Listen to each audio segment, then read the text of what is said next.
Out of all of Sega's mainstream consoles, the Master System gets the least respect.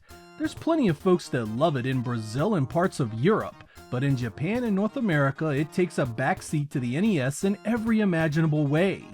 Even the old Sega Lord X here was an NES kid growing up, and most of my experience with the Master System wouldn't come until after its formative years on the retail market. Since I've started my channel, however, I've learned about and covered a lot of Master System titles, giving me a newfound appreciation for the device. That prompted me to do this video here, a massive collection of some of the Master System's most popular titles. If you are new to the console or are looking to expand your current library, this video is for you. You know this is gonna be there. Sega owns it and it's unlike any other version available. Afterburner wasn't anywhere near its arcade cousin, but I enjoyed it enough back in the day. It's still forward scrolling, still really hard, and was Sega's first 4 mega powered cartridge.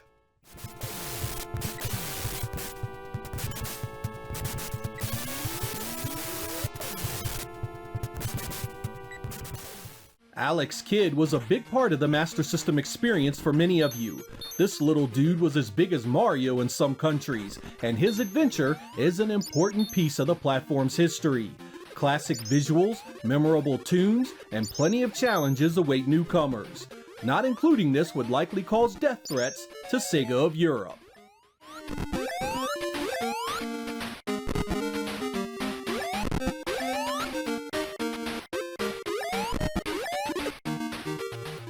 You're gonna see a few puzzle titles on the Master System Mini, and I think Baku Baku Animal is a great choice.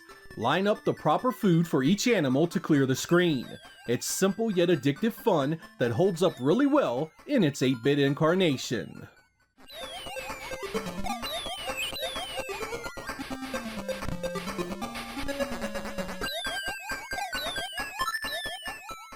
Good old Black Belt.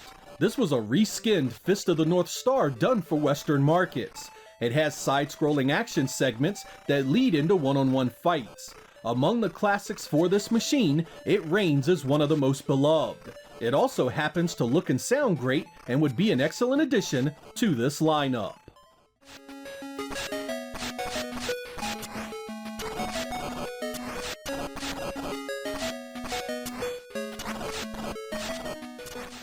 The two-player run-and-gun classic Gain Ground really needs to be here. You must fight your way across multiple battlefields, getting both yourself and your team across to the finish line. I love pretty much every version of this. It's so simple to jump into and enjoy. It may look tame, but I guarantee hours of great gameplay if you just give it a chance.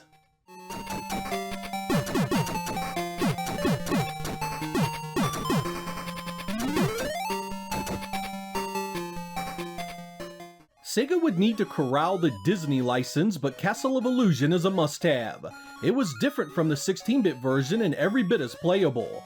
I love the sound and visuals and can replay this for hours. Sega really knew how to make the most of the Disney license, and this here is one of their best Master System releases.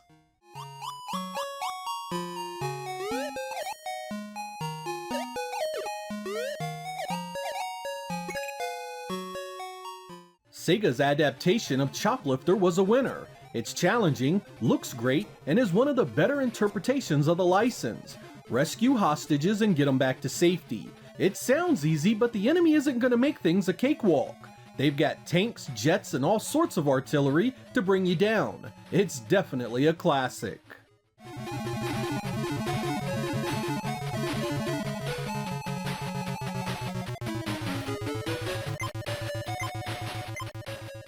Like Castle of Illusion, Deep Duck Trouble was another excellent platforming adventure. This time it's Donald Duck you must control in an effort to save his Uncle Scrooge McDuck. Absolutely beautiful visuals that really take advantage of the Master System colors. Is it as good as Castle of Illusion? I'll leave that up to you, but it deserves to be here all the same.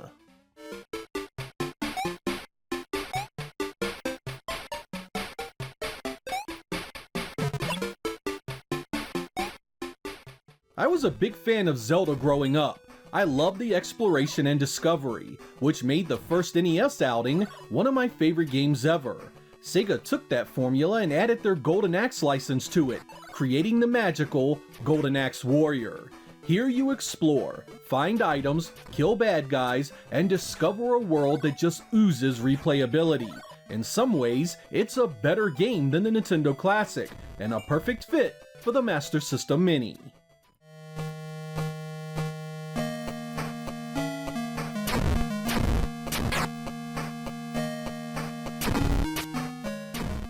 During Sega's 8-bit run, Konami wasn't interested in making a Castlevania for them, so they made one themselves. Master of Darkness takes many of the staples from that classic series and makes it its own. Shockingly, it worked, and this ended up being one heck of a solid effort. Cool locations, nice music, and a feel that definitely pays tribute to its source material. Master of Darkness is an adventure all of you need to take.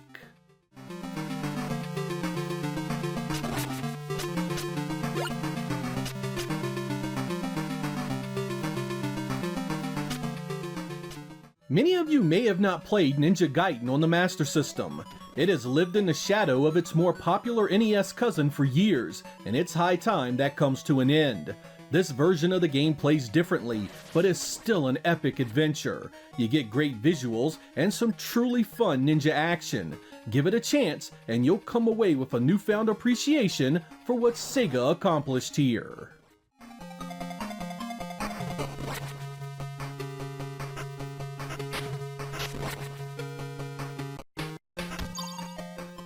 Outrun was a classic that I loved. While this version was cut back heavily, I still enjoyed the classic tunes and the solid gameplay. It's the first home version I ever played, and that right there makes it a nostalgia bomb. Trying to get to the end was a challenge me and my friends spent many hours with, and I couldn't imagine a Master System Mini without it.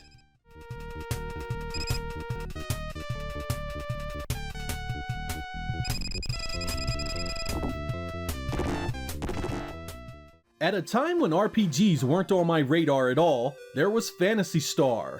I was enthralled with its world and characters. I was no good with these games back then, but I still played what I could. Years later, I finally beat it, giving me full appreciation of just how good this actually was for its time. It's got a hell of a difficulty barrier in the beginning, but once you understand what you need, you'll get lost in the magic of this sprawling adventure.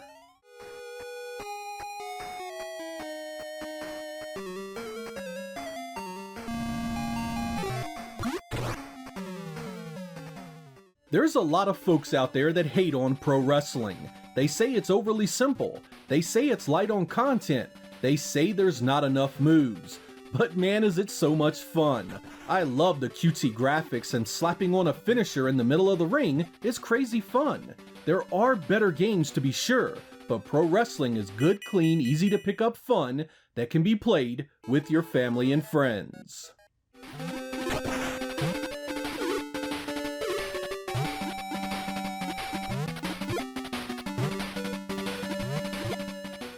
R-Type on the Master System was a top-notch arcade translation. I mean, for the gap in technology, it did a superb job recreating that original experience. And as far as shoot-'em-ups go on the Master System, you'll be hard-pressed to find it superior.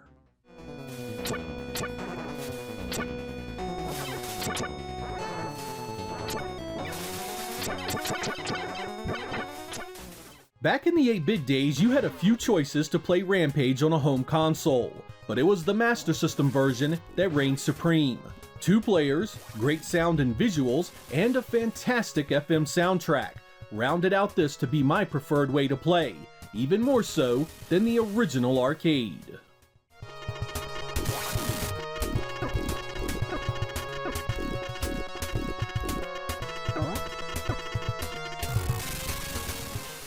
For me, there was only one place to play Taito's Roston at home, and that was on the Master System. This arcade port basically had you playing a Conan-style action platformer full of enemies and environmental dangers. It was extremely tough, but the world and music really kept you playing. There are, of course, better ways to play the original arcade version today, but as far as Master System classics, it belongs here as much as anything else from Sega.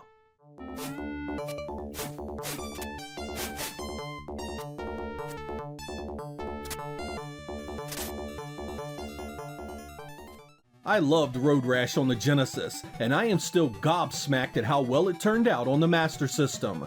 I mean, it's a bit slower, but dude, look at that! That's a freaking 8-bit console pulling that off. It even manages to capture the music fairly well. You gotta have at least one racing game here, and this is good stuff all the way around.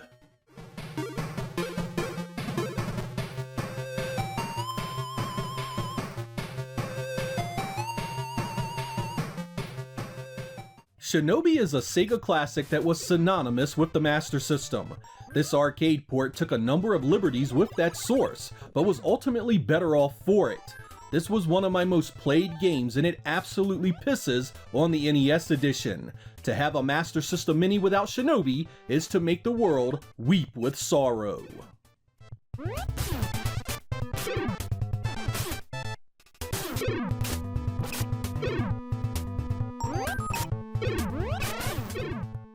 Sonic was huge on the Genesis, but he was also quite popular on the Master System. There are many that even prefer this release. It's not a port of its 16-bit cousin, and instead is an entirely different adventure. Different stages, different bosses, and gameplay that holds up pretty well. Sega loves Sonic, so expect a number of them to be included.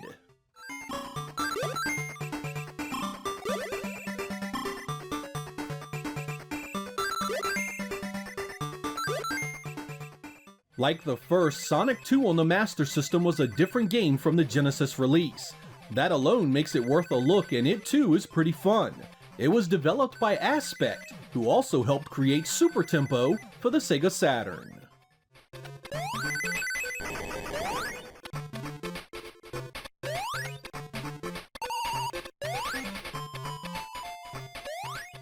Sonic Chaos is one that you may not have played on the Master System.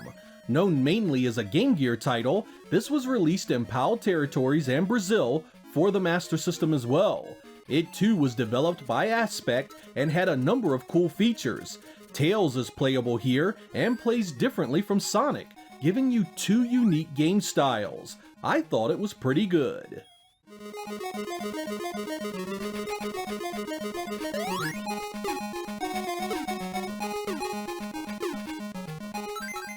Primarily remembered as a Genesis title, Streets of Rage also came to the Master System. It doesn't play quite the same, but for an 8-bit brawler, it more than gets the job done. I think this one would be a nice addition so the genre gets some representation on the Mini. It's also one heck of a nice looking game.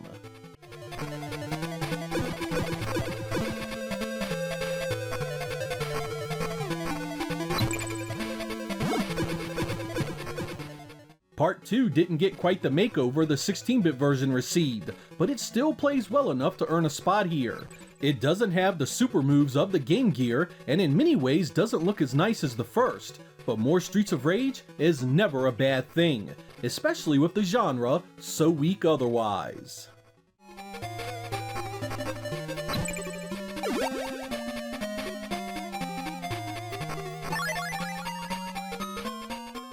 Super Off-Road was a great arcade game, and I think it would be nice to have it here. The Master System release was 2 players and looked the part. There are a bunch of tracks, and racing the tiny trucks around the screen never gets old. This was originally only released in Europe, so it'll give the rest of us a chance to own it on the old Master System.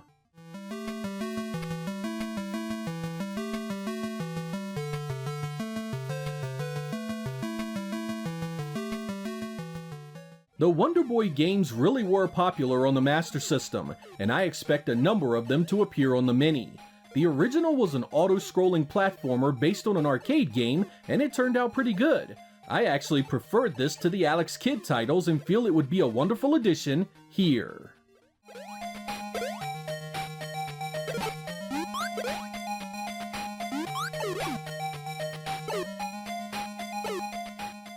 Wonder Boy in Monsterland was kind of a mini-action RPG.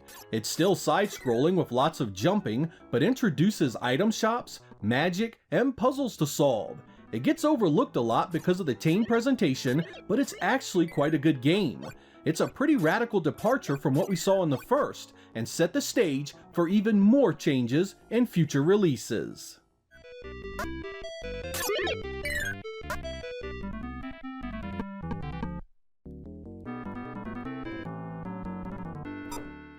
Wonder Boy 3: The Dragon's Trap was a direct sequel to Monsterland, and mainly focuses on platforming and lots of exploration. Many consider it one of the better games for the Master System, so I figured it's gotta be included.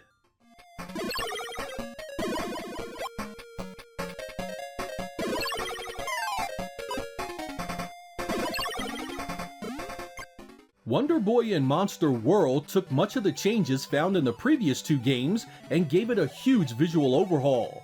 This is point blank one of the prettiest Master System games I've ever seen. Kill enemies, collect gold, buy items, and conquer the various areas of this vast world.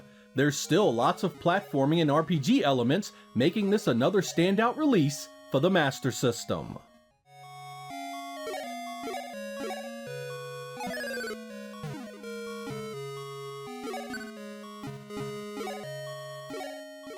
East: The Vanished Omens was an RPG by Falcom originally.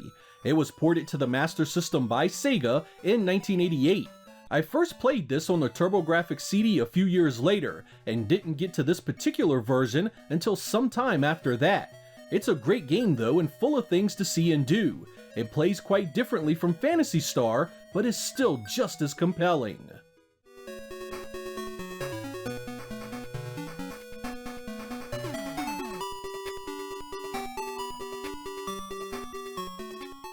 Zillion was an interesting game on the Master System. It was basically a run-and-gun adventure based on a Japanese anime. Aside from shooting down enemies, you also have to find keycards and passcodes to finish the areas. It's actually a fun game once you get used to it, and there aren't many games like it for the platform. Sega hasn't done much with the franchise since the 8-bit days, so this is a fine time to give it some attention.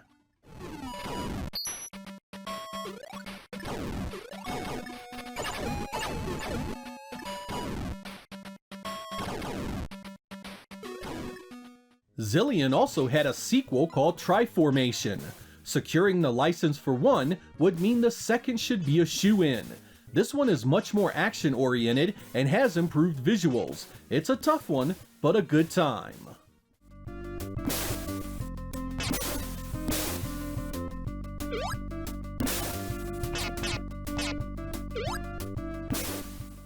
Ultima 4 feels really strange when you first start, but it's actually a pretty deep RPG with lots to discover. It's incredibly different from the other RPGs on the Master System, and I think it'd be an excellent addition. Sega actually handled the porting duties here, and you don't need experience with any of the other games to play it.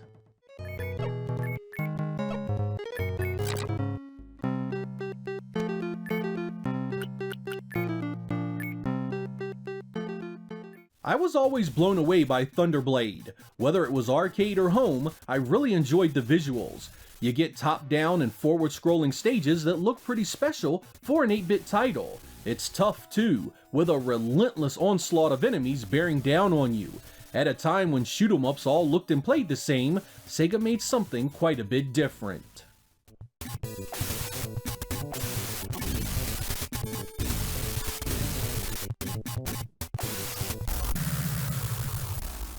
I'm not a huge fan of the Master System Space Harrier, but I figure it needs to be here.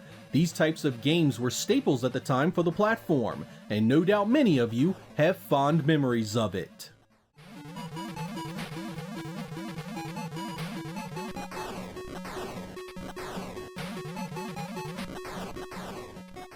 Spellcaster here was a reskin of the Japanese Peacock King, a side-scrolling action-adventure game that also served as the previous entry to Mystic Defender on the Genesis. You see a lot of similarities between these titles, and this one is definitely worth a look. I appreciated its presentation as well as its unique adventure elements. There's not a lot like it on the Master System.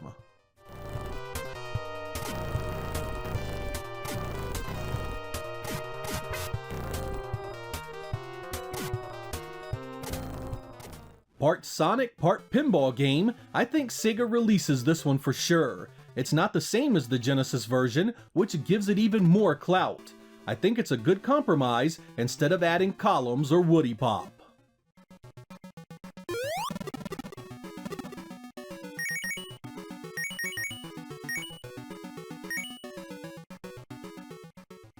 I'm not sure Sega is willing to pay for the Rambo license, so let's call this one Secret Command. This was an overhead run-and-gun shooter that had two-player co-op.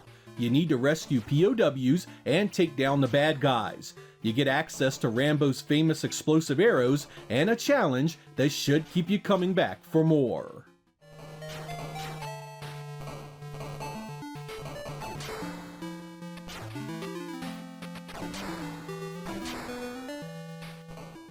I'm no fan of Psycho Fox, but it needs to be here. It was exceptionally popular in many countries where the Master System sold well. Vic Tokai developed it, who went on to do the mechanically similar Decap Attack. It does have some decent visuals and tunes, and is a good alternative to the Sonic titles.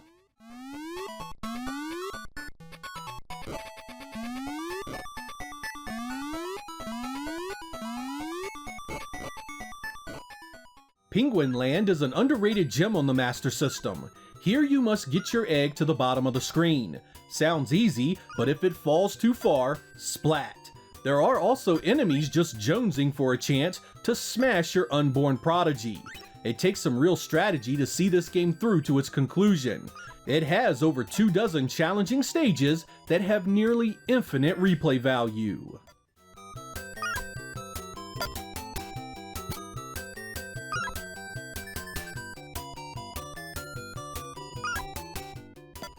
(1987's Kung Fu Kid was a Sega-developed beat-em-up that was sort of an expanded take on the original Kung Fu Master. It's a sequel to the SG-1000 title Dragon Wang, and is a revenge tale in which you are after the people that killed your master. The visuals here are nice and colorful, it plays well enough, and I gotta agree with you guys, this would be an easy and great addition to a Sega Master System Mini.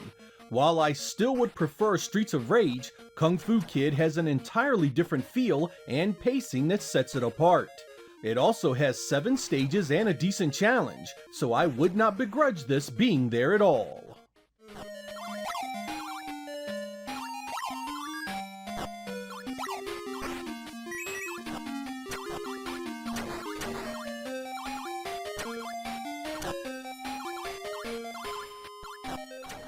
Because I always associated Dragon Crystal with its Game Gear release, I didn't really consider it for the Sega Master System Mini. This is an adventure game where you explore stages, collect items, kill enemies, and do your best to stay alive. The gameplay is a combination of real-time and turn-based movement, and it does take some getting used to. At first, death finds you really easily, and you'll need to learn what does what to get the most out of it. The levels are maze-like with darkened out paths that you must uncover. Find the goal and move on to the next stage. Each new game randomly changes the layouts, so no 2 games are ever the same. Would this go well with the Master System Mini? Sega owns it, and I see no reason why it shouldn't be there.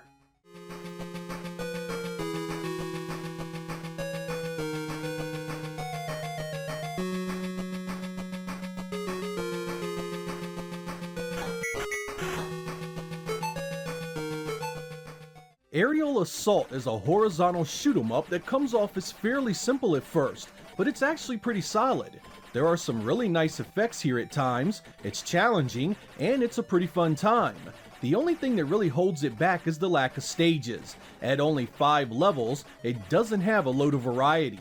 Sega does own this, however, so it'd be easy to include. For those curious, this is not the exact same thing as what showed up on the Game Gear, so it is a true Master System exclusive.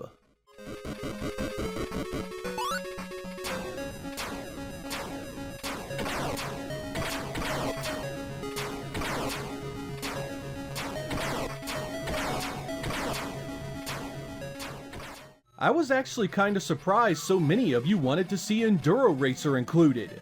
While named after an awesome arcade game, the Master System port was nothing like that. This is an isometric racing game that isn't bad, but isn't what I'd call a must-have. I'd take Road Rash instead of this any day of the week. But I do admit, with Sega owning this, we are far more likely to see it on the Master System Mini.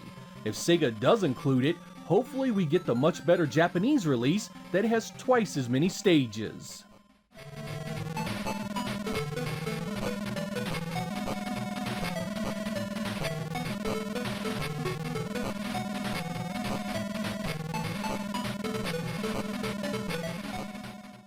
The Sega Master System received 3 games based on the Asterix IP, and honestly, they were staples of the library outside of North America.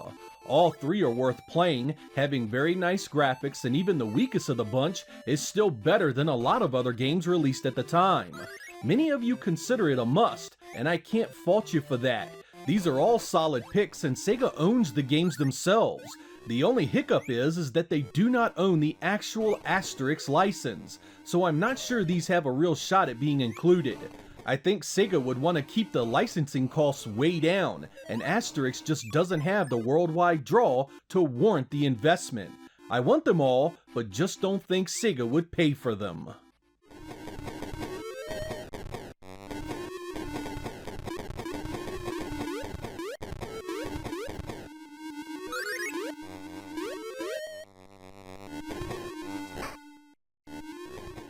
I can't say I was surprised to see the love for the Ninja. This Sega-developed run-and-gun is based on the arcade Ninja Princess. We get a new lead, new stage layouts, new enemies, and some new music. This is quite a different game in the end, but I must admit, overlooking this classic was a mistake. While I used to suck at it for a long time, recent years has seen me get quite good at it and see it in an entirely new light. This is an excellent title that Sega owns outright, and I must say, it really needs to be on the Master System Mini. It's an early release that stayed true to its roots and remains insanely fun all these years later. It even supports 2 players.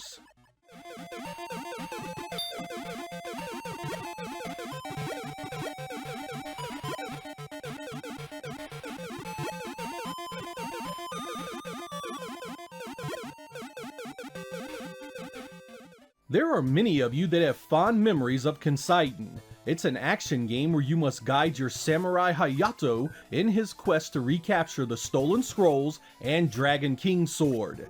Your enemies are many and include spiders, skeletons, warlocks, and a ton of other things that appear out of thin air. While I admit that I think this is a good game, I can't say it's something I have to have. Some stages have that one-hit reset and repeat mechanic that really hurts it for me. I just don't want to replay the same area to the point of tedium. I know some of you consider that kind of challenge appealing, but Considine's gameplay isn't strong enough to command that type of respect from me. Sega owns it though, and it did have FM sound support, so including it wouldn't be the worst thing in the world.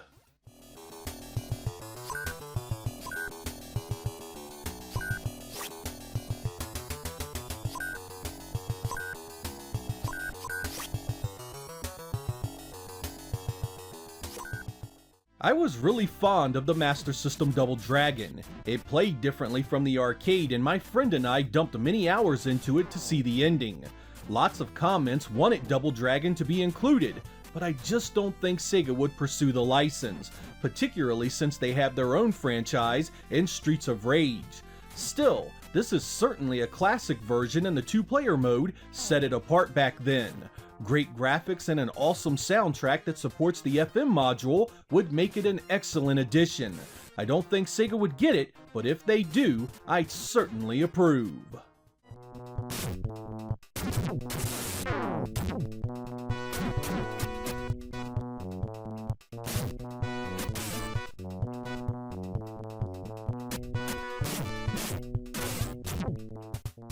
Like Golden Axe Warrior, Golvelius is a Zelda-like adventure that has you exploring, finding items, and killing enemies. There are many hints scattered around its world to help you understand what you need to do and where you need to go. Collecting money lets you buy the things you need. My biggest issue with this were the respawning enemies. In the beginning it makes navigation tough, and I just never took to the exhaustive nature of the combat. To put it bluntly, I much preferred Golden Axe Warrior. I can't beat it up too much though. The gameplay variety is nice with both auto-scrolling areas and side-scrolling stages, in addition to the Go Anywhere overworld. Contrary to popular belief, this did not originate on the Master System, and first appeared on the MSX computer in Japan, where it even got a sequel. It was developed and published by Compile there, which means Sega would need to license this. Not sure that would happen, especially with their own RPG and adventure games sitting there for free.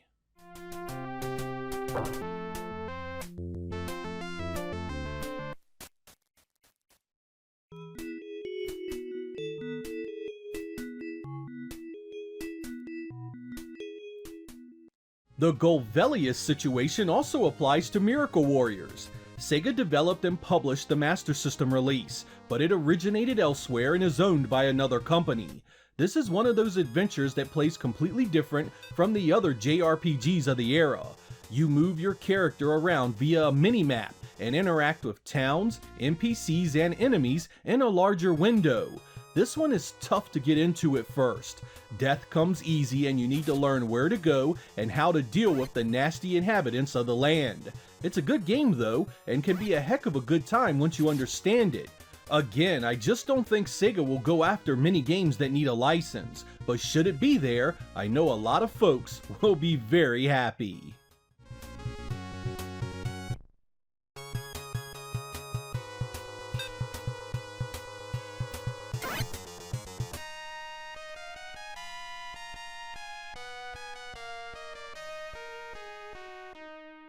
A lot of you expressed your love for the Fantasy Zone titles on the Master System, particularly the first two. After some thought, you are probably right to assume that Sega would have them on this device. They were in-house developed and Opa Opa was Sega's Japanese mascot for many years. They also happen to be good games that are well identified with the Sega branding. They would also fill 2 slots for shoot 'em ups, which my list was sorely lacking.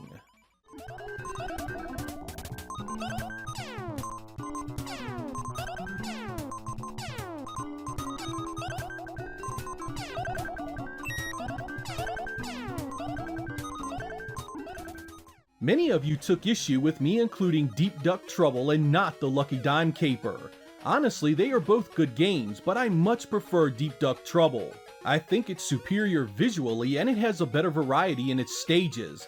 Lucky Dime was also a better release for the Game Gear in my opinion. There you did not lose your attack when you get hit, something that I always hated in the Master System version. Personal preference aside, I wouldn't be against its inclusion here at all. It's still a solid adventure with enough replay value that I think most folks would enjoy it. Of course, this one falls into the license debate again, so even if Sega went after a few of the great Disney releases, we are likely going to see some omissions no matter what.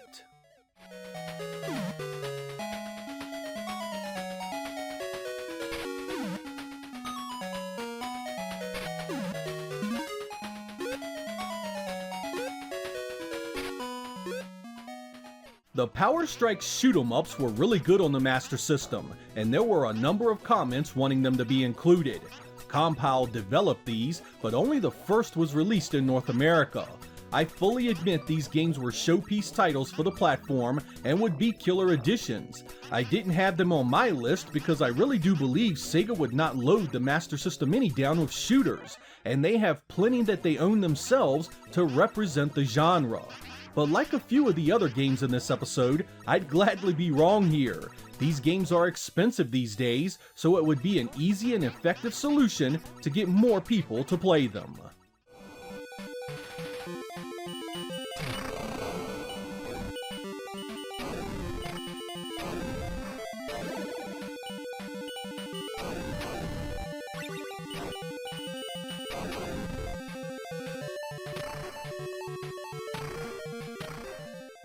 Astro Warrior was another surprise. This simple shoot 'em up only has a few stages and is about as plain Jane as it comes when talking about the genre. It was included with many of the consoles as a pack-in, typically bundled with another game. Don't get me wrong, it's not bad by any means, but I'm not sure Sega would include it with so many other options available.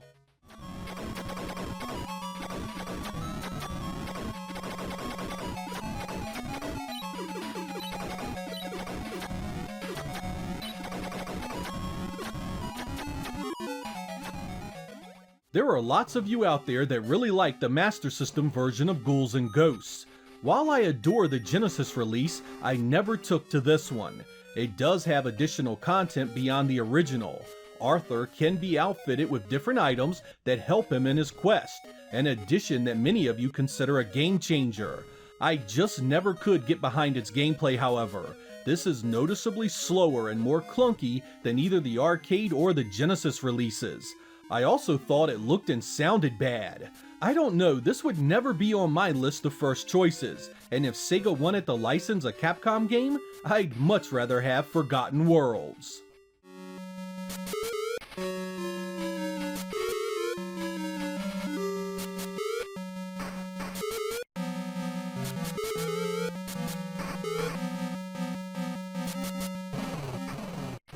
You know, I admit that I really hadn't considered Action Fighter. This is essentially Sega's version of Spy Hunter, a top-down combat game that has you controlling multiple different kinds of vehicles. Sega owns it and it'd be an easy addition, and there isn't much like it on the platform. I must say I wouldn't fuss about it being added, so bring it on.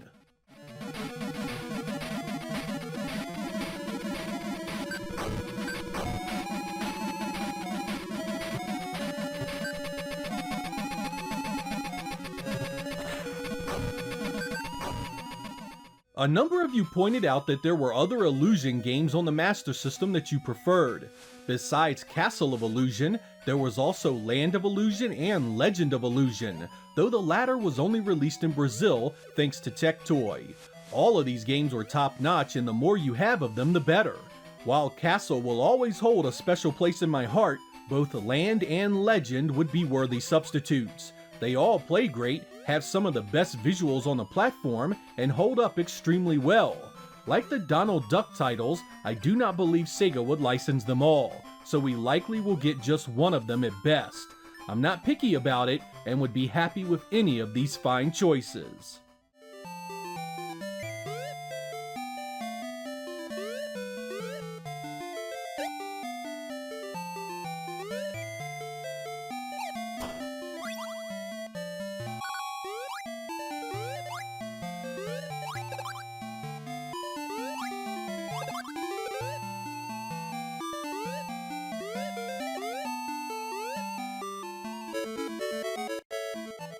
I saw multiple requests for sports games on the Master System Mini. I admit I'd like to see some as well, but going by the Genesis Mini, I didn't think Sega would include any. They certainly have a heck of a list if they did, however. The great series of sports games included just about everything. There was great basketball, great football, great ice hockey, great golf, so on and so forth. They're not all particularly good, but they'd be easy to add since Sega owns every one of them.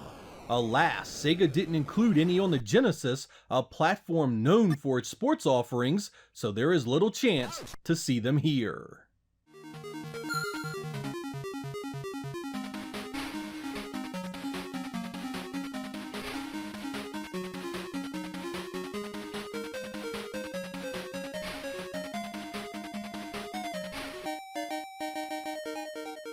I omitted Cloudmaster just because of the licensing thing.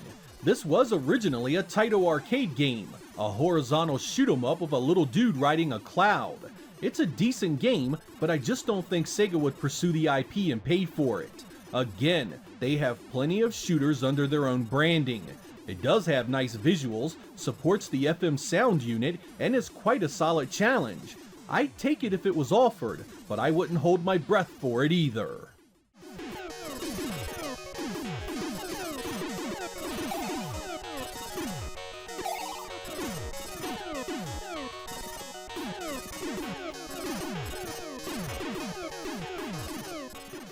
I really enjoyed Ghostbusters on the Master System. It plays so different from the other games on the platform, and even though it could be crazy hard, I still dumped many hours into it. If I had my way, I would include it in a heartbeat. You have to catch Ghost, buy equipment, and defeat the evil Gozer the Gozerian before New York and ultimately the entire world is destroyed. I love the tune that plays throughout the game, and trying to fight your way through that final run was all I could think about for months. Thing is, this game would be a miracle if it turned up on the Mini. The game itself is owned by Activision, while the IP is owned by Sony Pictures. That's a lot of hoops to jump through and a lot of money to be paid in order to score this game that is quite divisive in its quality.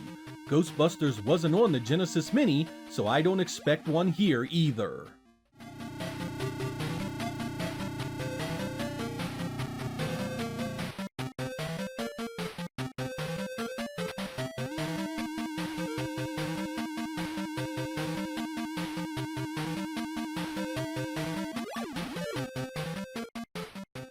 Old Bomber Raid here reminds me very much of Capcom's 1940 series of shoot 'em ups.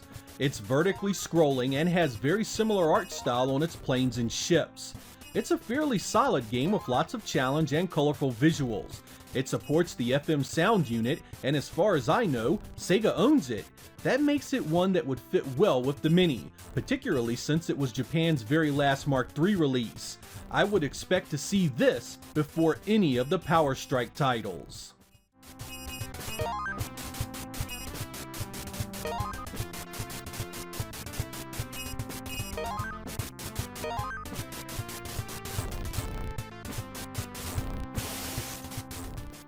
Bank Panic was originally a 1984 arcade game by Sanritsu and Sega. The 1987 Master System port is based directly on that, and it comes off quite well. The goal here is to shoot down bad guys as the bank customers make their deposits. Once every door sees a deposit, you move on to the next stage. Despite how this looks, it's not a light phaser title, nor did it use a light gun in the arcade. Instead, you have 3 doors on screen at any given time, with down shooting the left door and the 2 face buttons on the controller taking care of the other 2 doors. The setup is super simple and you are playing just for score. I applaud this for designing a shooting experience around the controller, but it would have been a huge positive if it still supported the light phaser as well. But as far as the arcade experience, this nailed it. It's colorful, fun, and very easy to play. If you're the type that doesn't care about score, it does get fairly repetitive, and it's only 1 player, but outside of that, this is not bad at all. This was not released for the North American Master System, and it has a cartridge variant in most regions.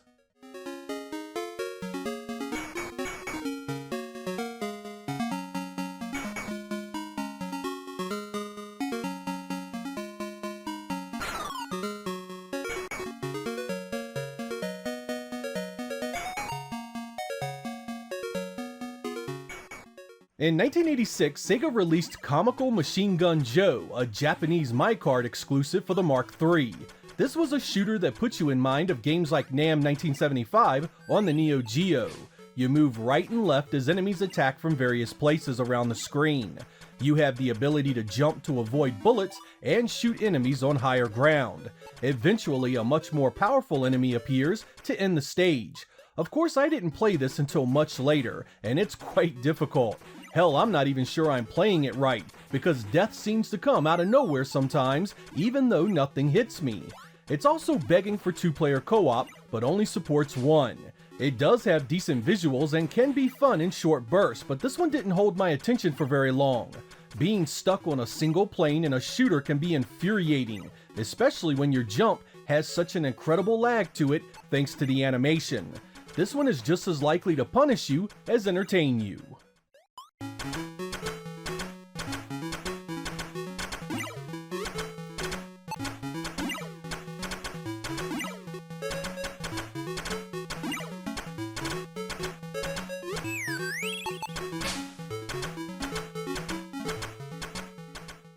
In 1982, Sega released Monster Bash in the arcade, a single-screen action title that had you hunting down Dracula, Frankenstein, and Chameleon Man.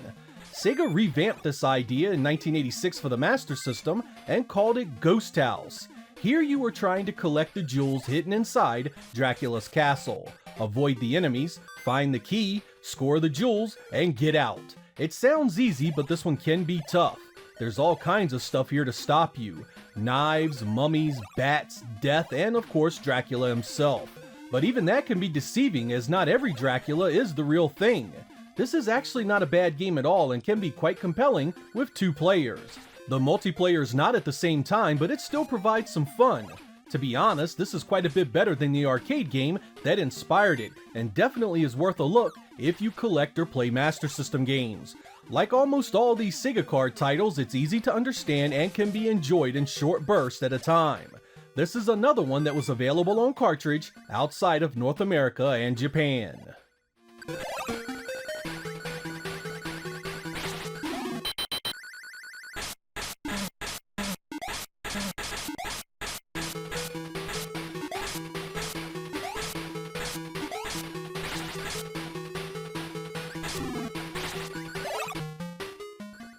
1985's Hang On needs no introduction.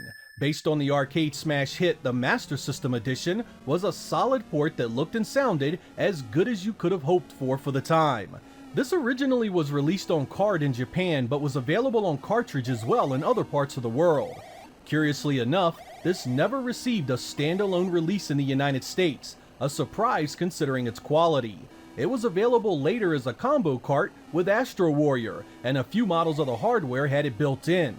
This is still well worth a look today, and one of the better racing games for the platform.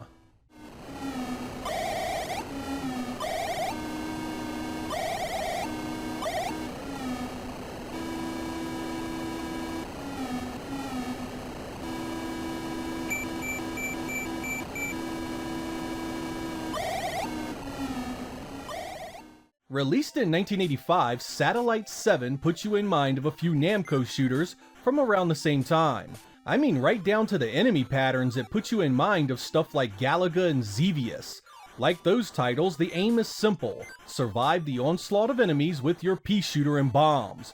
Visually, there is nothing special here, and the repetition is fairly off-putting, but it's not a bad playing game at all. Simplicity is this game's greatest issue, but some of you still may appreciate the challenge. Japan was the only region to see a standalone card release.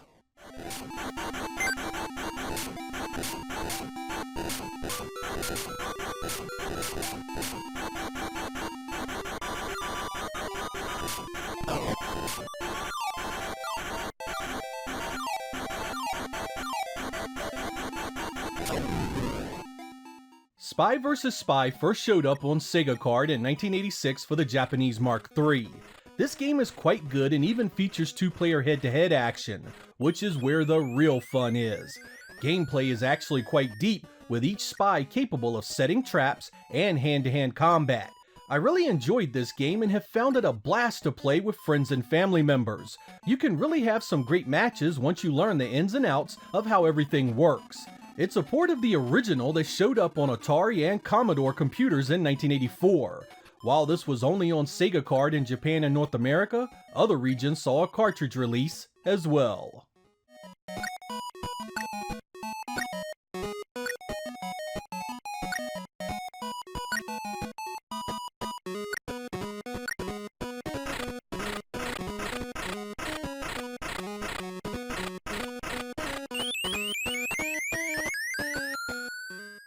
"1985's Teddy Boy" is based on an arcade title of the same name. It's a run-and-gun where you must traverse stages that wrap around the screen, shooting down enemies and collecting their shrunken bodies. Presentation-wise, it's pretty close to the arcade, and gameplay-wise, it's pretty much a carbon copy. I won't lie, I found this extremely repetitive for a long time, but recent play sessions has seen me enjoy it quite a bit more. It's grown on me to the point I've actually started playing the arcade original every so often. A number of regions got it on cartridge if you'd rather have it there. It was also remade for the Mega Drive in 1991.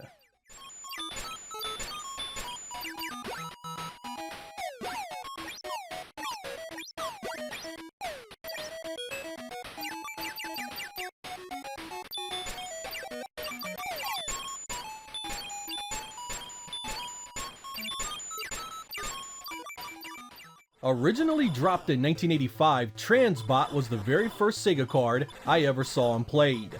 This is loosely based on the arcade game Transformer, which was presented in a similar graphics and gameplay style. I was so excited because I was a huge Transformers fan, so the concept of a shooter in that vein was quite appealing. It plays much like a standard horizontal shoot 'em up, where power-ups appear as A through G options. Some of these power-ups will transform your ship into a robot, giving you access to increased firepower. It's a simple game, but I enjoyed it all the same. It really only needed a two-player co-op mode, but you can play it taking turns. Like many of these Sega card releases, outside of Japan and North America got cartridge versions as well. This one gets a bad rap sometimes, but for a budget release, it's easy to recommend.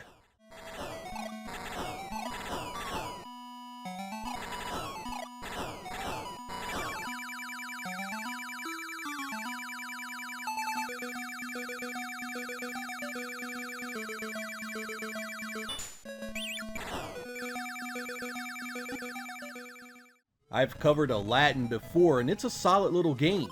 Released in PAL areas as well as Korea, it was developed by Nexa and published by Sega.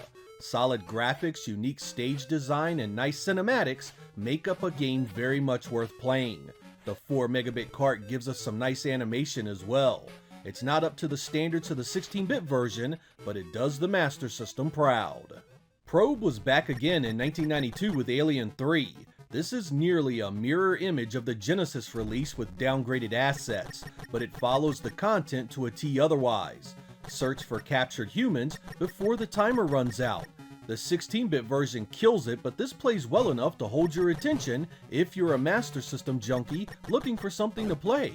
And of course, like most of these games, PAL territories were the only ones to see it. Developed by Aspect and published by Sega in 1993, I can't tell you the joy I felt playing this among the other garbage in this episode. Batman Returns is a great title with everything you need for a solid adventure.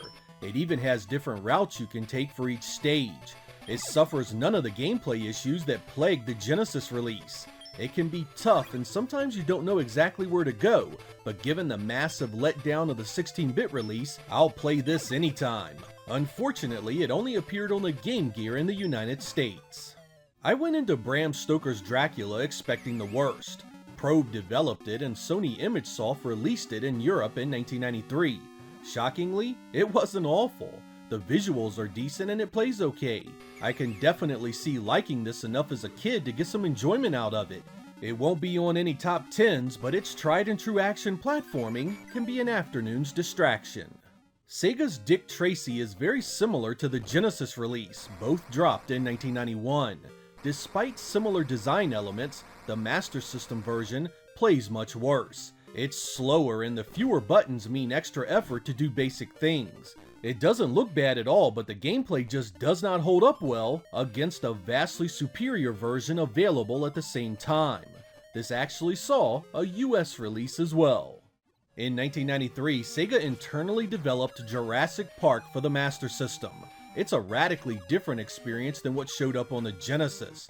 Here you get a combination of driving, shooting, and platforming segments that actually aren't too bad. The graphics are really quite good.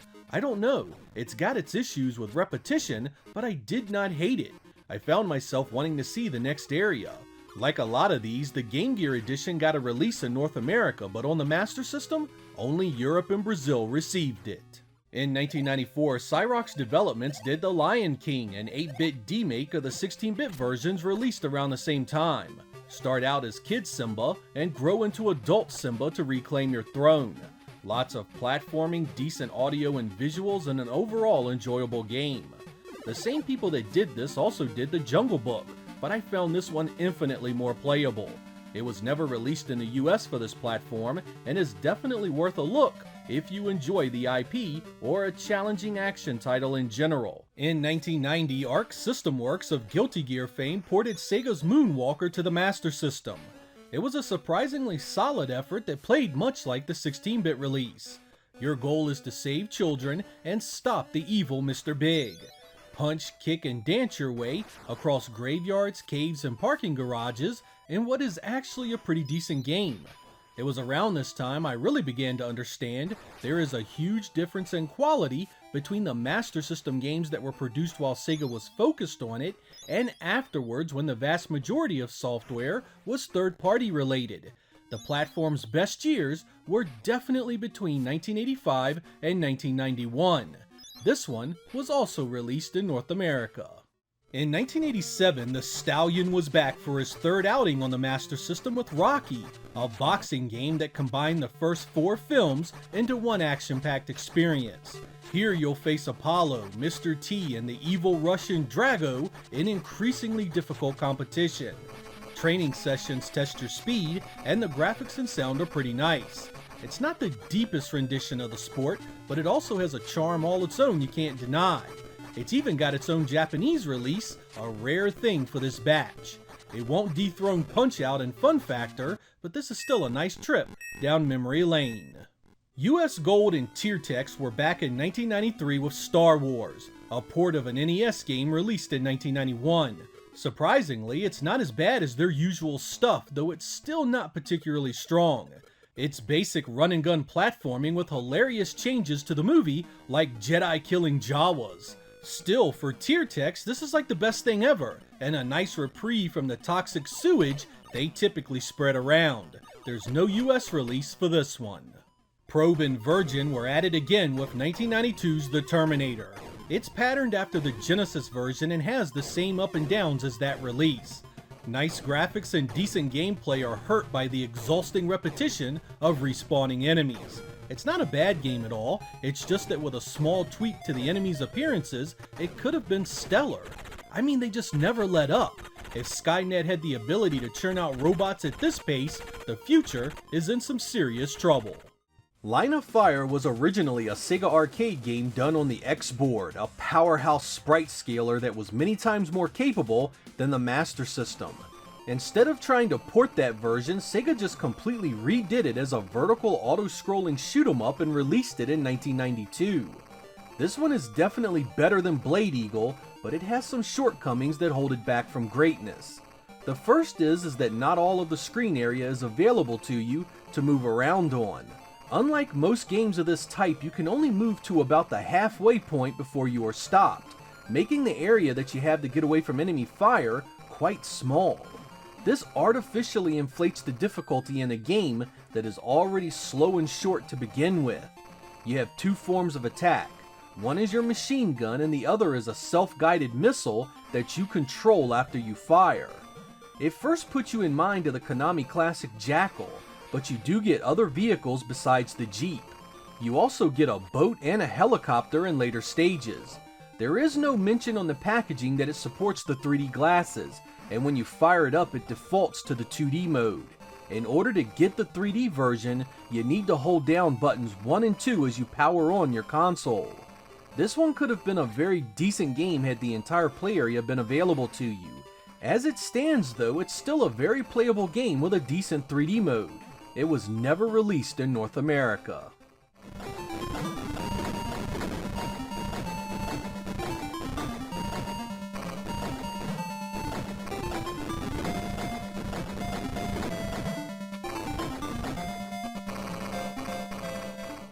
In 1988, Maze Hunter 3D also made its way to the Sega Master System 3D glasses, courtesy of Sega themselves. This was a top-down action game where you must take your stick o' doom and beat enemies down as you explore various types of mazes. Some levels have environmental dangers like ice to contend with as well. You did have the ability to jump, and there are some power-ups that you can find to augment the few abilities you have. The 3D effect here mostly came from the height of the camera in regards to your place on the screen. Each stage had floors that were high and low, and the 3D effect was absolutely phenomenal. If you plan on adding the 3D glasses to your Master System collection, you want this game first and foremost to show it off. The gameplay won't win any awards for originality, but there is such an appeal to playing this in 3D, all you'll care about is how cool it looks. It also has an excellent FM soundtrack if you can support it. Unfortunately, this has no 2D mode that I know of, so if you are just looking for a decent maze-style game on the Master System, you'll need to look elsewhere. It was on the 3DS game's Sega 3D Classics collection under its Japanese name, Maze Walker.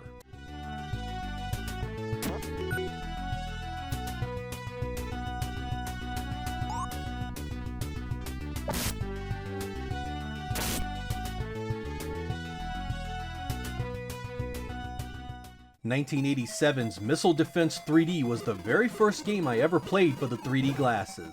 This was a Sega light phaser shooter where you needed to defend your cities from missile strikes, essentially an upgraded 3D version of Missile Command. This was another one where the 3D effect was quite good and made a huge difference in the playability of an otherwise simple game. And simple it truly is.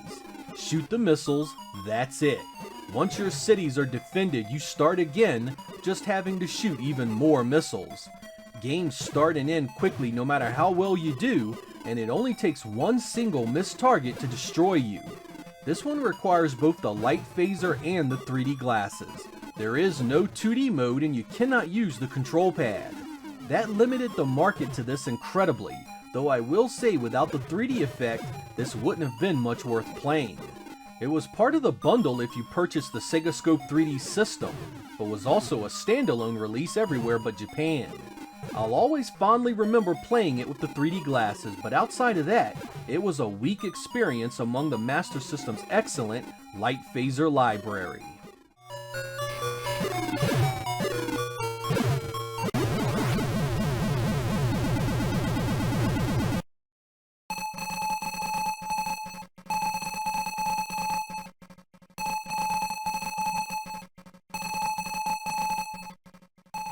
You can imagine my surprise when I discovered some years later that there was a 3D version of Outrun for the Master System.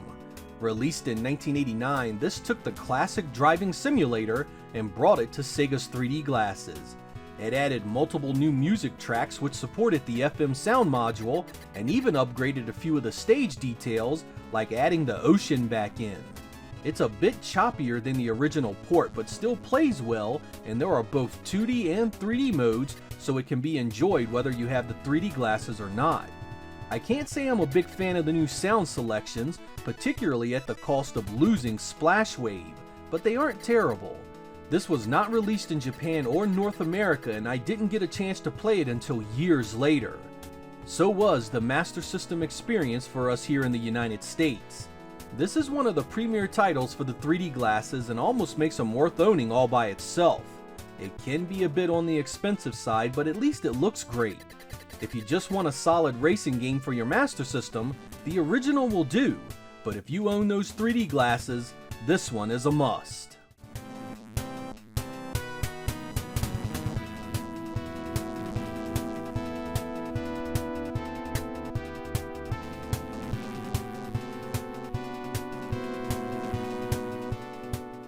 In 1989, the Sega developed and published Poseidon Wars 3D was released, a home version of Sega's classic Sub-Rock 3D arcade game. In what looks like it should have been a light phaser title, you use your target reticle to shoot down planes, destroy ships, and all other manner of danger that appears on the screen. I'm not going to beat around the bush here, this game is terrible.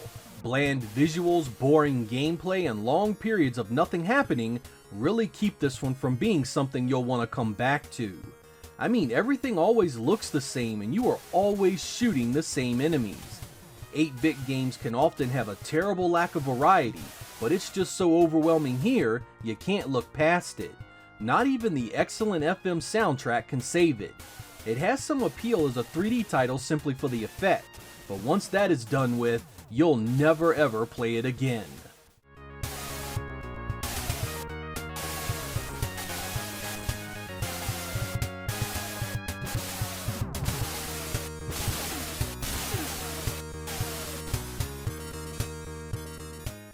In 1988, Sega developed and published Space Harrier 3D for the Master System. This is a direct sequel to the original Master System port, and aside from running choppier, looks and plays very similar. Space Harrier returns to the Land of Dragons to once again get rid of some evil butthead mucking up the works. I really wish I could show you this in 3D because the appeal of this game is ratcheted up 100% when you are able to look into the background and it feels like something is really moving towards you. There is a code to play it in 2D, but it isn't intuitive and it forces you to still play the thing in double vision to access it. What's the point of putting you through that? If you want to play it in 2D, shouldn't you just have a simple toggle?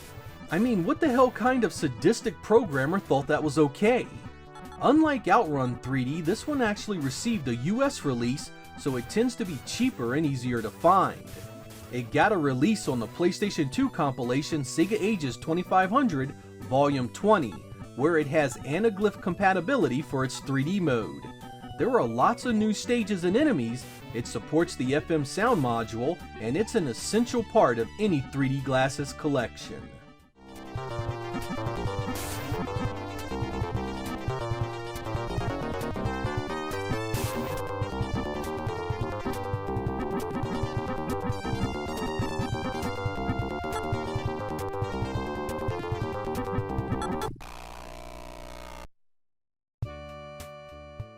I still remember it like it was yesterday, going over to my best buddy's house and seeing that he had gotten Zaxxon 3D, the direct sequel to the arcade classic. I had been so excited to play it. I mean, it was to be Zaxxon but in freaking 3D. How could it be anything less than incredible? Well, as it turns out, it wasn't anything like the arcade original, and despite an incredible 3D look and feel, it played just awful. Developed and published by Sega, this is one of the biggest disappointments to come out on the Master System platform. It attempts to take the isometric gameplay from the first, turn the camera behind the ship, and go full on 3D. And damn does it fail miserably. While the notion of fighting this way sounds cool, you have to be on the same level as your enemies to hit them. That's easy enough on the ground targets, but in the space scenes, it's tough to hit anything at all. You do get a target icon when you have enemies on your level, but they move quickly to make even that nearly useless. There is a fair amount of repetition in the enemies and bases as well, and you'll be doing the same thing pretty much the entire game. This really is a shame because the 3D effect is so impressive. You really feel like you are moving through a 3D area and the enemies are coming right at you. Alas, no amount of fancy effects can keep this one from being a chore to play that just isn't very fun.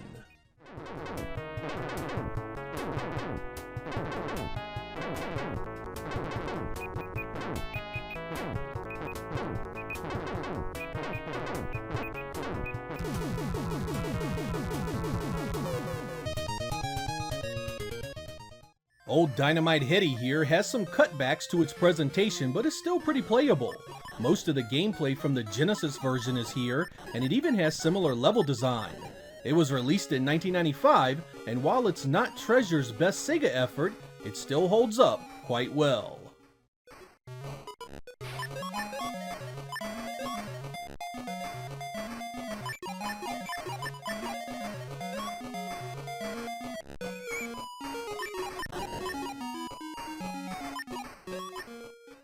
Here's something that may surprise some of you, but I have very little experience with Sonic Blast here.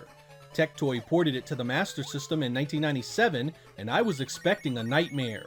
I mean, a pre-rendered Sonic on the Master System? Come on! And while it's not a particularly great game, it's a champ compared to some of the other Tectoy exclusives. Sonic moves weird and the graphics are rough, but it mostly plays like a traditional Sonic. It's a bit slower, but for the most part the stages are easy to navigate, and it has those classic Dr. Robotnik battles you all know and love so much.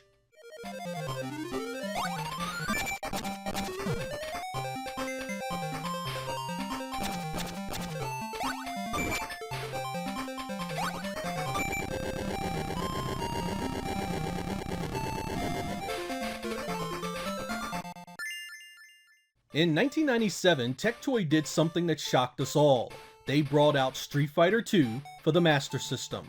The gameplay isn't even close to the original, but you still have to admire the gumption to even try this port at all.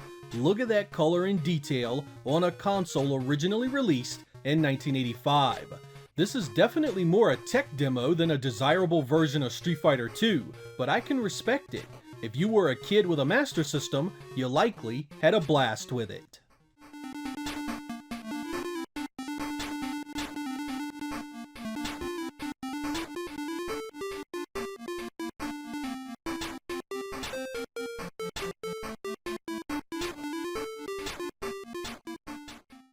Part of me really wants to list all the things I don't like about 1997's Virtua Fighter animation, but compared to the gameplay of the other two fighting titles here, it's a winner. Player movement is super smooth, the animation is nice, and it has most of the moves from the Polygon original. I mean, you can dump on it for being slow and the crappy looking heads-up display, but really for an 8-bit fighter, this isn't all that terrible. Fire it up right after Mortal Kombat 3 to have the most appreciation.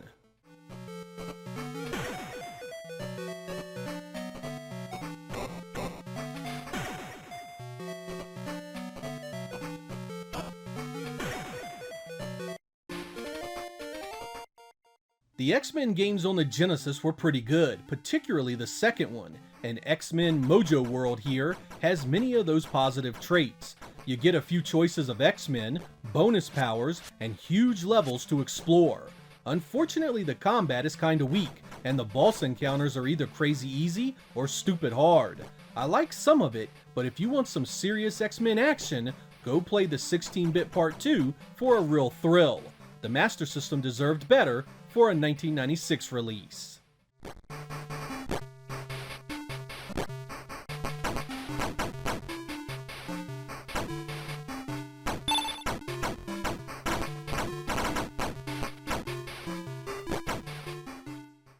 In 1998, Tectoy released Legend of Illusion, starring Mickey Mouse on the Master System, and damn is it a welcome sight here. Comparatively, this blows everything else we just went over so far out the water it's not even funny.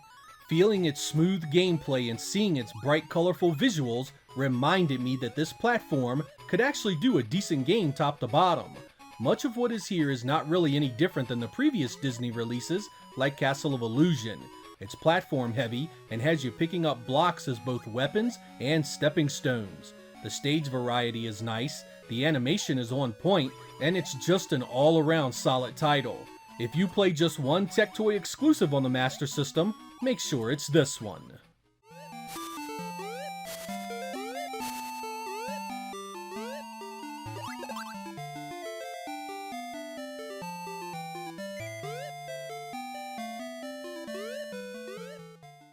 Sega was trying like hell to milk Mike Tyson's defeat, so they rebadged heavyweight champ as James Buster Douglas's Knockout Boxing in 1990. Some folks liked this one, but I couldn't stand it. The tedious back and forth of the matches never feels like you have any real control, and the punches seem to land completely random despite being right in the other boxer's face the entire time.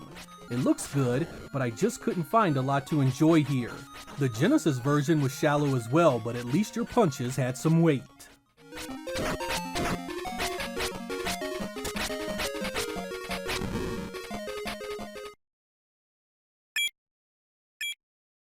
Believe it or not, Tiertex gave us an unbelievably solid port of Paperboy that year.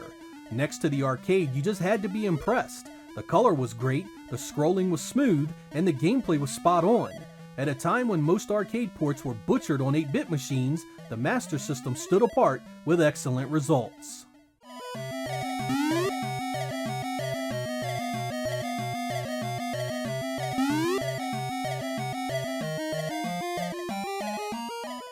Did you enjoy RC Pro-Am on the NES? If you did, give RC Grand Prix a go on the Master System. It's essentially the same game. You get an overhead racer where you can win money to upgrade your ride.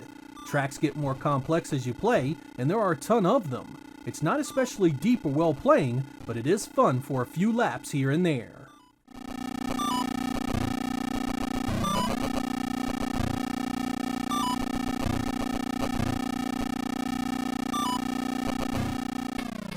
Sega released another hockey game for the Master System in 1990 called Slapshot. This is sort of a bumper cars feeling take on the sport. Everyone bounces off one another while you fight for the puck. It doesn't play too bad and the graphics are nice and colorful.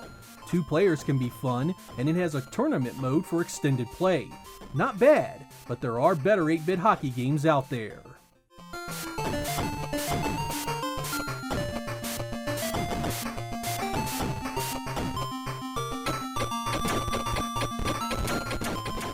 Dead Angle was an interesting port of the arcade game of the same name. It's kinda like Dynamite Duke, but set in the 1930s. You control both a crosshair and your character's silhouette as you move around the screen. You must kill all the bad guys before a ball shows up. The movement is really choppy and the life bar is completely misleading. It looks like you can take a bunch of hits, when in fact you fall after only a few. Not a big fan of this one personally. It's heavily cut back from the source, and it just isn't very much fun to play.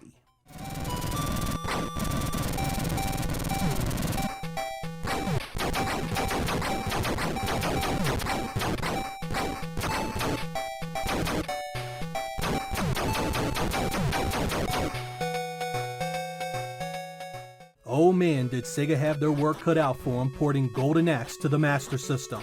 It uses the same 4 megabits as the Genesis version, but gets a bunch of cutbacks. You can only play as Axe Battler, and it's only one player.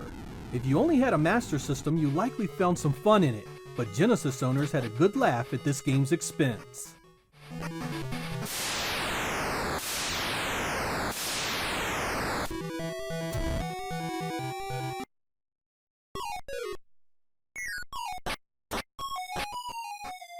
I was no fan of Alex Kidd, but Sega won me over with 1990's Alex Kidd in Shinobi World. This one had some great gameplay mechanics and the level design was really fun. It also looked and sounded nice. Had the other Alex Kidd games been this good from the beginning, there may have been no need for a Speedy Blue replacement years later. One of the system's better games.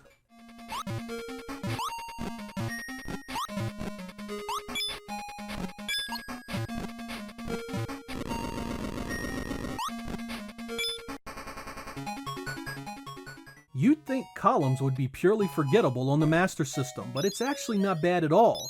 Flash Columns is here, and you can change the puzzle pieces, and it sounds great too.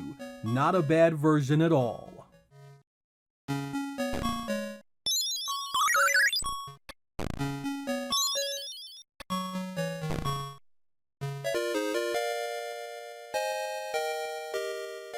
Instead of trying to port the Genesis version, eSWAT on the Master System took its inspiration from the arcade game. Fight your way across various locations in a cyber suit that breaks away as you take damage.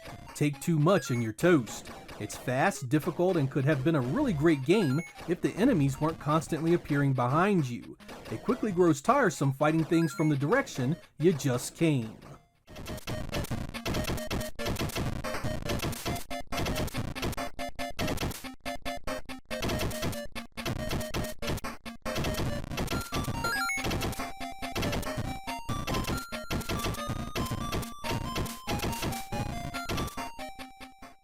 The best sports game on the Master System was a tough one. Sega wasn't quite the juggernaut here that it was on the Genesis, but there were still some great selections.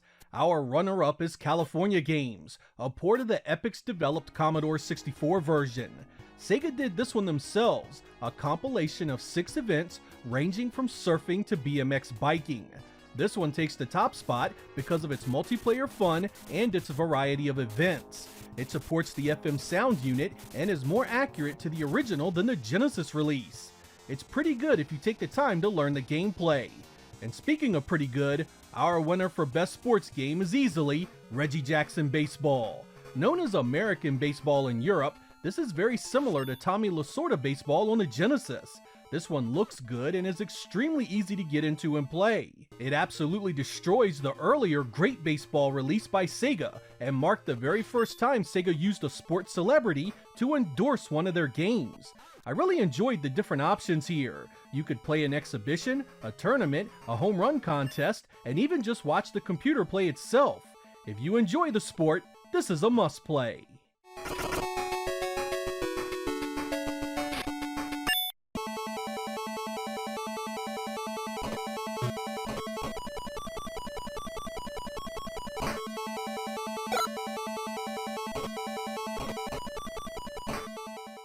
While this lineup covered a fair number of games, this was only a taste of what the Sega Master System has to offer. There are over 300 games for it, and I'm sure you'll find plenty that appeals to you.